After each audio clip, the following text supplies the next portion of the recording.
Hello, and welcome to The Picture, a Koch Industries Spotlight series offering a look at the transformational and inspirational stories happening right here in Wichita. I'm Melissa Scheffler. Entrepreneurs and small businesses can generate lots of jobs and income to help stimulate local economies. But what does it take to start a successful business? During the past 60 years, Koch Industries has outperformed the S&P 500 by nearly 22 to 1. As a sponsor of Wichita Startup Week, Koch is sharing its principled approach to entrepreneurship to help other local businesses grow. The 5-day event at Groover Labs in downtown Wichita included 40 free sessions for startup founders to network, share knowledge, and learn about bringing ideas to market. Let's see how it all got started. During the COVID-19 pandemic, small businesses have been one of the hardest hit sectors of the U.S. economy. Through it all, Chris Callan, a Wichita business owner, stayed in touch with local entrepreneurs. They encouraged each other to come back stronger than ever.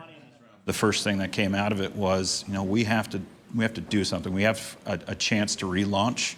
We have a chance to reopen what entrepreneurship means in Wichita. The persona of Wichita is that of grit, of that of perseverance, and that's trait number one you look for in a startup founder.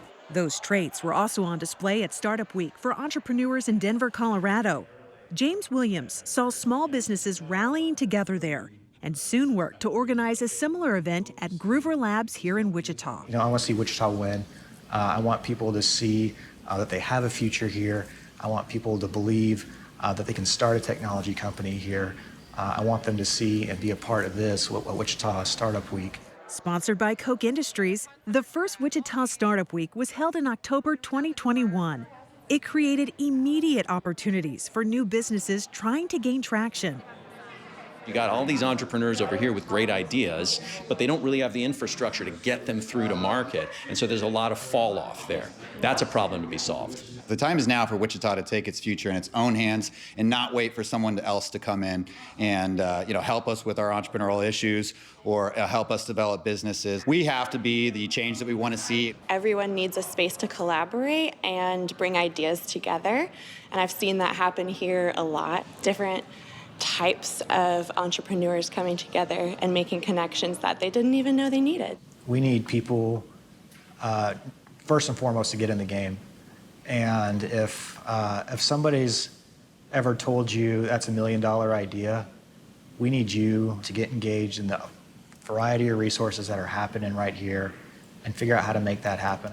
Chris says the success of Startup Week isn't measured by the number of people who walk in the door. If we can get one person that comes in here and yesterday didn't think they could start a company and today they do, that's enough.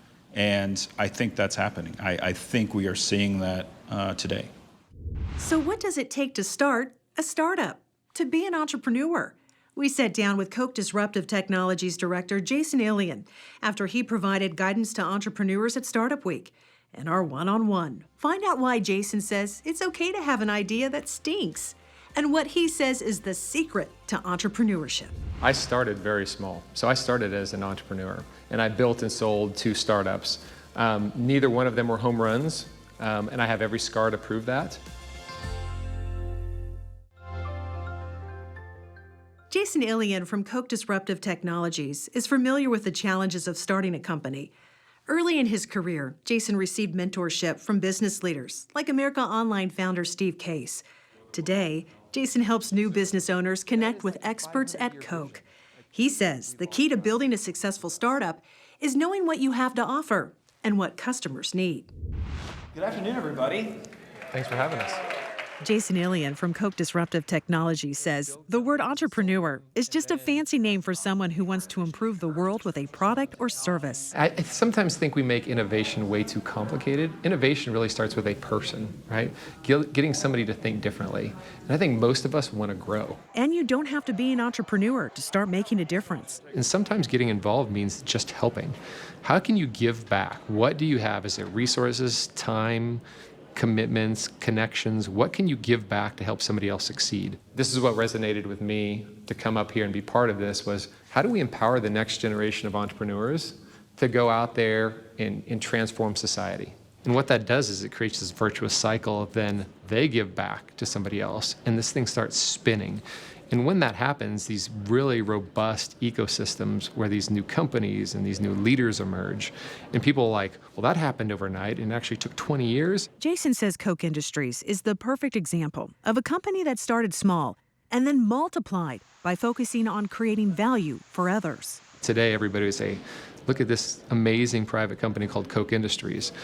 But it was based on the same mental model and framework of how do you pour into people's lives, how do you make their lives better, and how do you give them more freedom to go after those things that will improve society. There could be 1,000 other companies in Wichita do the exact same thing as Koch Industries. It sounds like a simple concept, but for every company such as Koch, there are thousands more that don't survive. It's okay to make mistakes. It's okay to have failure. You've got to learn from it quickly and continue to iterate and improve upon that. The ideas that stink sometimes become the way we do life, right? So jumping in somebody else's car and letting them drive you around, that's now Uber. Renting out somebody's couch, now it's Airbnb.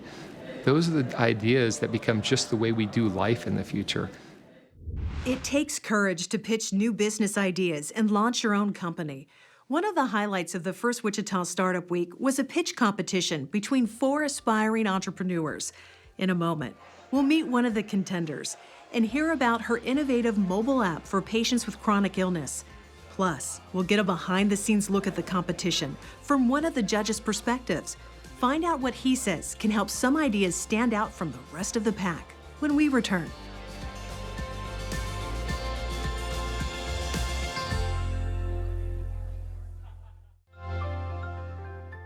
Wichita Startup Week is more than just workshops or seminars. For some business owners, it's a chance to gain momentum and introduce their products and services to a larger audience and potentially gain critical funding. Madeline Shanka participated in Wichita's first Startup Week pitch competition. She shared the personal story about what inspired her to help create the Co-Immunity app to improve communication between medical patients and their doctors. Let's see how she performed at the event. Give it up for Jocelyn Powell, who put this thing together. She did an awesome job. The Wichita Startup Week pitch competition is a chance for founders of new technology companies to receive valuable feedback and win up to $5,000 in funding. This year's participants included Madeline Shanka, promoting her Co-Immunity healthcare app. I have chronic illness. I've been sick ever since I was born, and my senior year of high school I was diagnosed with narcolepsy, with cataplexy, and lupus.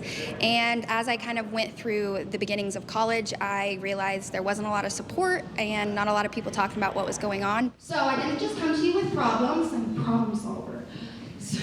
Madeline started a nonprofit support group before creating an app that tracks patients' symptoms. It allows patients to track daily any symptom they want for any disease, and it ties it to stress events and has an algorithm that predicts flares proactively, so it gives warning of flares, and then it prints reports for doctors. What do you intend to do if you win? It would allow us to hit a revenue phase in our company development and actually be able to sell our subscription services to doctors, and then it'll also allow us to connect with Apple Health, which enables us to bill insurance for remote patient monitoring. During the pitch competition, Madeline explained to judges why her app is good for both patients and doctors. 30% of lawsuits are actually due to miscommunication, accounting for $45 million a year. And this app is unique because it is designed from both the patient perspective and the provider's perspective. And this allows doctors and patients to be on the same page, eliminate the anxiety, and give doctors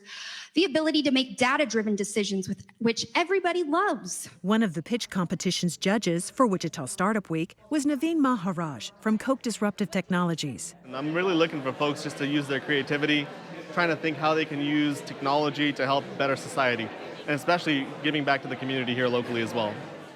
Question around, how do you keep users motivated to use the application? We are including animations that explain diagnosis, treatment, and procedures, because a huge issue with patients is they don't believe that their treatment is going to be beneficial to them. And so by explaining it to them, we're giving them encouragement to be compliant. After hearing all 4 pitches, it was time for the judges to deliberate. So I'm looking at things like headwinds and tailwinds, right? The co-immunity, strong tailwinds. That's where the industry is going towards more e-health, and you're going to see an ecosystem built around that that's going to be more supportive.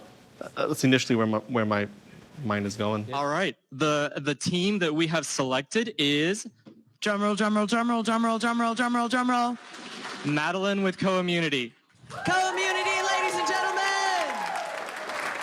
For those who didn't win, Naveen has some encouraging advice. Just because you don't win this competition doesn't mean you're not on the right path. So it's important to recognize that feedback loop, take that information, process it, change your product, change your pitch a little bit, and understand what your customers truly value. Understanding what customers value is at the core of Charles Koch's book, Good Profit. If you're an entrepreneur starting a new business or someone who wants to contribute to your community, you can find practical advice at goodprofitbook.com. You can also see success stories there from startup founders who have applied the approach to their businesses. Thanks for watching The Picture. We hope this gives you a better perspective of the positive stories happening in Wichita. See you next Sunday.